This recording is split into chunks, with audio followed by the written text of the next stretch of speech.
You have to put it that way. Now we have an array of guests in the studio on this special edition of TVC Breakfast, and joining us on phone now is the son of MKO Abiola, Jamiu Abiola.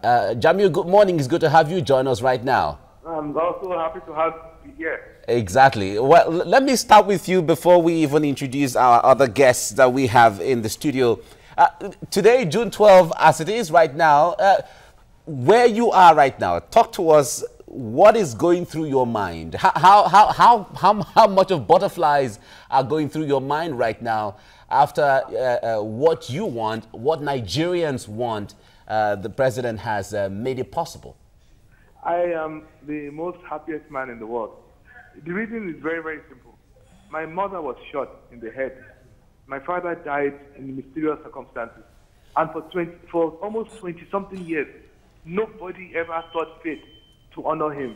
I always felt like, I know what they died for, I knew the value, but the people that benefited from it the most, the people that were ruling the country, they didn't even want people to recognize him.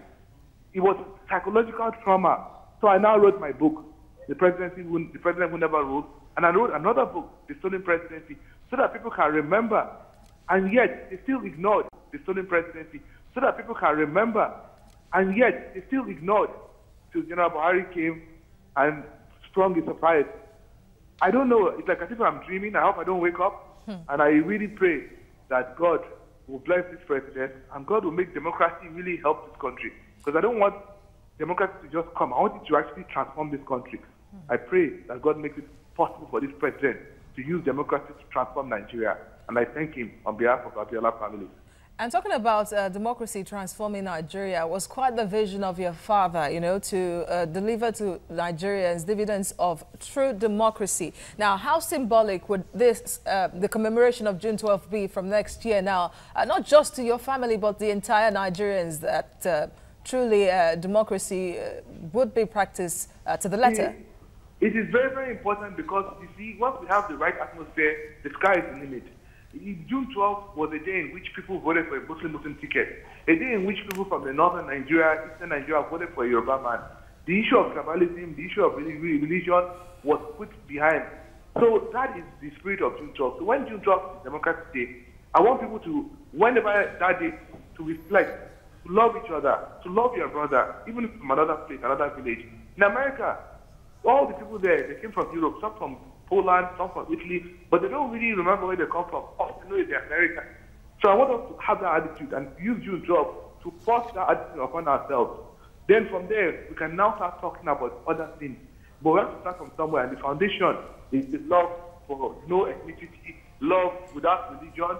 That is the spirit of June 12, and that is what's going to make Nigeria great. All right, now, Jamiu, let me stay with you on this. For many Nigerians who didn't have the opportunity or the privilege to meet your dad on one-on-one, and especially for those who were born after that time who didn't really witness how things go, how things went down that time, as the case may be, how would you describe your dad, the president Nigeria never had? What I would describe him is that he was a generous man. There was one time a man came to meet him to ask him that, look, my wife's about to give birth. I don't have money and my landlord has kicked me out. If she comes out of the hospital, we don't have anywhere to stay. And the man was crying. And my father said, you had a landlord and he kicked you out. He said, yes.